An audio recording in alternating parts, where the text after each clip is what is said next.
মকর সংক্রান্তি জানাই সবাইকে। আজকে পৌষ মাসের লাস্ট দিন, এখন সবাই ঘুমিয়ে পড়েছে। তো আমি আপনাদের কয়েকটা জিনিস দেখাবো, লোভনীয় জিনিস।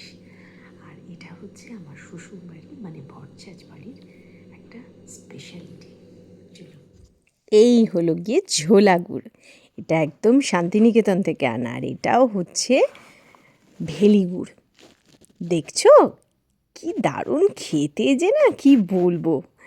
এরপর তোমাদের আসল বিষয়টা দেখাচ্ছি। এসো এসো এসো এসো আমার সাথে এসো। চলে এসেছি রান্নাঘরে। এই হলো গিয়ে সরা পিঠে। এটা প্রথমে বানাতে হয় আমার শ্বশুরবাড়িতে, এটাই নিয়ম। সরা পুড়িয়ে এই পিঠেটা বানাতে হয়। এর মধ্যে ময়দা, সুজি, চালের গুঁড়ো সব থাকে। আর এই হলো পাটিসাপটা, যার মধ্যে নারকোলের পুর আছে। এটাও অপূর্ব খেতে। যাই হোক, তোমরা না খেলে আর কি করে বুঝবে। এইটা হলো পায়েস, ঝোলা গুড় দিয়ে বানানো। অসাধারণ গন্ধ। এই যে আমি তুলে নিলাম দুটো পাটিসাপটা। ইয়ে,